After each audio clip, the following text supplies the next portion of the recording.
Thank y'all for tuning into Primitive Organic Garden and Guitar today.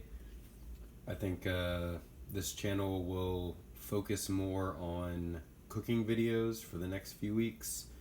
There's a lot of things to film out in the garden, but I recently had two 18-wheeler loads of wood chips dropped off, and they got dropped off in the wrong place in my neighbor's yard, and I'm spending a lot of time moving wood chips, about 7-8 hours a day for the next couple days, and the garden's kind of just a mess of wood chips right now, but there's a ton of food out there. But anyway, I was making coleslaw today, not because I wanted to, but because I had to get all the garden stuff out of the front yard, and there was cabbage in the front yard that needed to be harvested, and the carrots are starting to get munched on by squirrels and mice, and that's a sign that the carrots are ready to go ahead and harvest, even if they're not necessarily as big as I'd want them to be. But I figured I'd go ahead and film a video about my homemade coleslaw recipe, because I hated coleslaw as a kid. I thought coleslaw was awful because every time you get coleslaw from the store or restaurant, it's always way too much mayonnaise and too much sugar, and the vegetables aren't fresh, and the cabbage is tough, and the carrots aren't sweet, and it's just nonsense. So I thought I hated it. And then I had coleslaw for the first time last year out of my garden. Cabbage, carrots, all of it out of the garden, and realized I actually really like coleslaw, especially if you don't drown it in mayonnaise. But so I'm making coleslaw today. I already shredded up a purple carrot and a yellow carrot into this bowl before I realized I should probably film it. Carrots come in a lot of different colors. The original was purple, but there's also orange and yellow and white and red. There's even, odd colors of carrots that I haven't seen, that I've heard about, but I've personally grown mostly orange carrots in the past because the seeds are cheap, but this year I decided to grow some purple and yellow carrots as well. I also got some daikon radishes I'm going to put in the not the sauerkraut, not the kimchi, the coleslaw, because well, for one, I just have a ton of daikons I need to use right now, and it'll add a little bit of spice, also a little bit of color. You don't want coleslaw to be completely spiceless. It needs to have a little bit of a kick. You can provide that kick with, something like a hot sauce or a hot mustard. Vinegar adds a little bit of a kick, but I like things a little bit stronger. You could put some raw garlic in there. I'm going to put some raw leek in there today. Leek is kind of halfway in between onion and garlic in terms of its taste. But the radishes are going to give it a little kick. I'm also putting some purple mustard greens in the coleslaw, which is going to give it a little bit of a kick too. You need that kick to balance out the sweetness and the richness from the fat and the sugar. So when you're making coleslaw with vegetables from the store, those vegetables are going to be of lower quality, and you're going to have to go heavier on things like sugar and spices and all that, because all these vegetables came straight out the garden and they've all been through a freeze. The sugar content of the carrots and the cabbage and all that is off the chart, so there's absolutely no need for me to add any sugar. No honey, no sugar, none of it. This coleslaw recipe does not need sugar because the cabbage and the carrots were planted in the fall and they've gone through multiple winter freezes. So the root vegetables are going to be full of sugar themselves, as well as the cabbage. So I'm not adding sugar today. But I'm still going to add a little bit of salt, a tiny bit of mayonnaise, and even though I'm putting some spicy radishes and some purple mustard from the garden, I'm still going to add a couple of drops of Tabasco, because Tabasco goes in literally everything. I got the mustard out here just to show y'all. You can put some mustard in there, but I don't need to put mustard in here today because I actually have the purple mustard greens from the garden that are going to go in there and impart the mustard flavor. The cabbage, it's a pretty small little cabbage, but it is rock hard. It is very, very dense. It's what you want for a coleslaw. I got green cabbages in the garden that are much, much bigger. This was actually a good bit bigger before I took off all the outer leaves. Because we're such a humid climate, the outer leaves get all kinds of, fungal and bacterial slime because we're so wet and hot, even in the winters. It's like trying to grow cabbage in Florida almost. So I had to take off a lot of the cabbage to get down to the point where it's nice and clean. But, this is heavy. Even though it's only about the size of a large tennis ball, it is very, very dense. And it's, heavier than some of the green cabbages I got out in the garden that are 3 times its size, that are a lot more airy and fluffy. But you don't want a fluffy green cabbage for coleslaw. You want a hard, dense purple cabbage. But anyway, so I'm going to shred up the rest of this. I already got the yellow carrot, the purple carrot shredded up. Going to shred up the radishes, the rest of the carrots, the leeks, the purple mustard, the cabbage. I'm going to add 1 tablespoon of cider vinegar, 1 tablespoon of mayonnaise, a couple, sprinkles of some salt, some nice salt, and maybe a drop or 2 of Tabasco, and it's going to be ready to go. We'll show you all what that's going to look like. But yeah, everything in this recipe is coming out of the garden with the sole exception of the condiments. I can't grow mayonnaise right now, and I have trouble growing vinegar. But other than that, we're shredding up the orange carrot.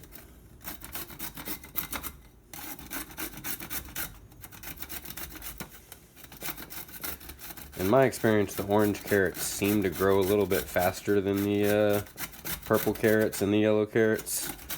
I haven't personally grown white carrots, but like I said, orange carrot seed's a whole lot cheaper. We're going to shred up some radishes. These are little daikons. Daikons get really big, but these are kind of baby daikons that we're going to get harvested early because the plants were starting to bolt to flower, and once they bolt to flower, they get a little bitter. That's another thing to think about. When you're thinking about making coleslaw, like any other dish, needs to be a balance of sweet and savory and spicy and fatty and salty. You got to think about all the different tastes and senses. You need some fat, you need some sugar, you need some salt, you need some savory richness. This is one of the red carrots. I think this is called like red atomic. It's a juicy carrot. It's not particularly firm, kind of a soft carrot. This would probably not be good for long-term storage, but it's fantastic for fresh eating. I harvested this yesterday, and it's already kind of getting a little bit soft, but I think that's because of its really high sugar content. One rule of thumb to think about when you're choosing different vegetable varieties, if you're growing something for fresh eating, a high sugar content is great, but high sugar contents reduce storage life in most vegetables. So the more sugar a carrot has, the less amount of time it's going to probably keep in storage. And that goes for things like cabbages and beets and turnips and anything else that we're going to store. Sugar doesn't particularly store well, but all of these vegetables are fairly fresh, and like I said, we've been through at least 2 or 3 solid freezes this winter. Most of these vegetables were planted in like November, December, and it's now March, and we had, some 26-degree temperatures for a couple days last month, and that just really increased the sugar content of all of these vegetables here. I tend to have an easier time. Here goes the leek. Leeks can be a little bit uncooperative in terms of texture. A leek is not nearly as tough as a garlic bulb, but it's a whole lot tougher than an onion.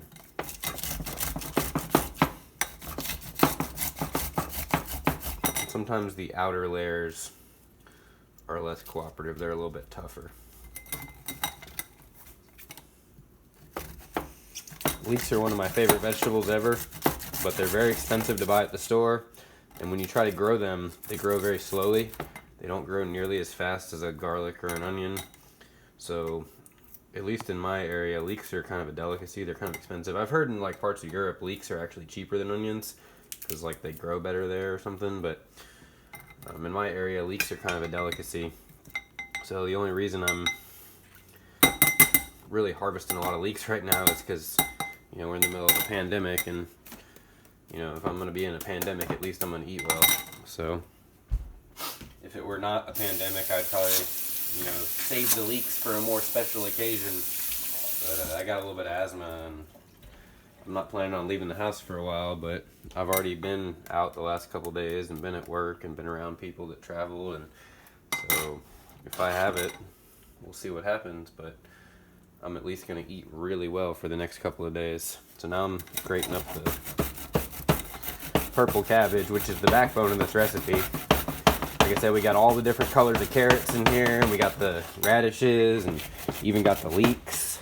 If you didn't have leeks to put in here, you could use, onion or garlic. Any type of onion would do. And I'm breaking cheese grater here. Try to pull off these outer layers just to make the process a little easier.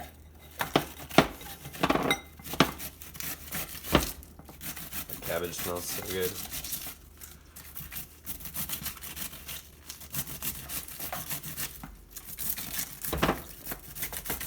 Just leaking juice everywhere. The other thing I thought about putting in here was beets, because I have fresh beets from the garden. But most traditional coleslaw recipes don't call for beets. It's usually, the traditional coleslaw is always going to be cabbage, carrots, and some type of allium vegetable, whether it's a shallot or an onion or a leek or a green onion or a chive or a ramp. You just need that combination of cabbage, carrot, and something in the garlic onion family.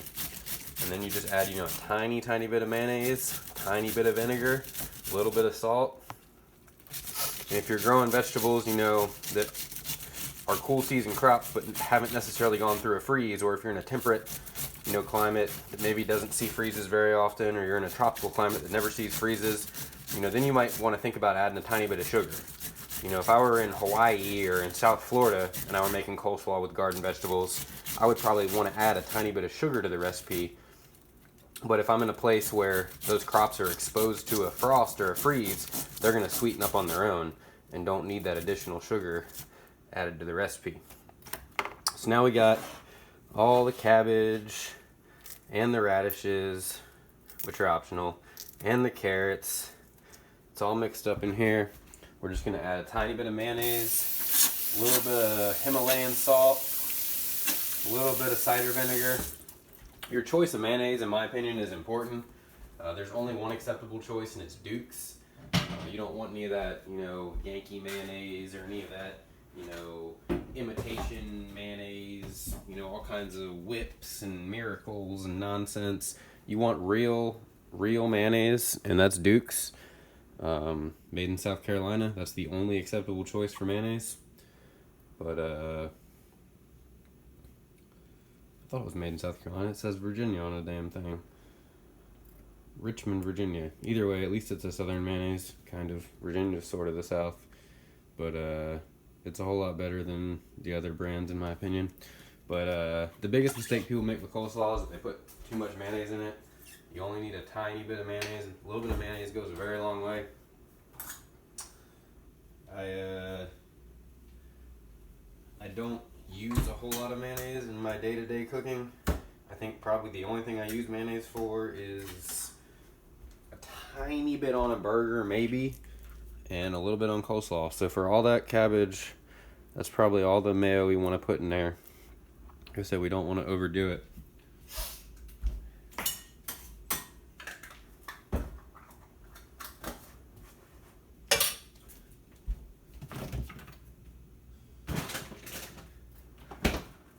We're going to add our spicy purple mustard leaves.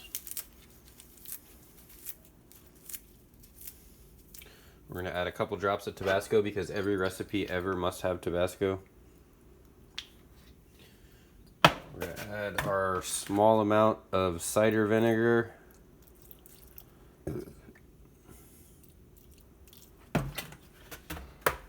And we're going to add our Himalayan salt.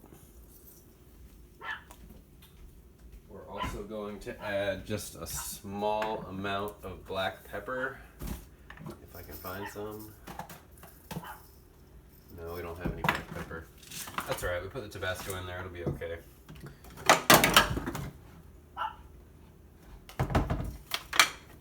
Alright, I'm just going to put a tiny bit of yellow mustard in here just for color. Just for color, a couple squirts, not that we really need it. And because these vegetables were grown in the winter and not the summer, they're not going to have any bitterness to them. When you grow them in the winter, they sweeten up with sugar.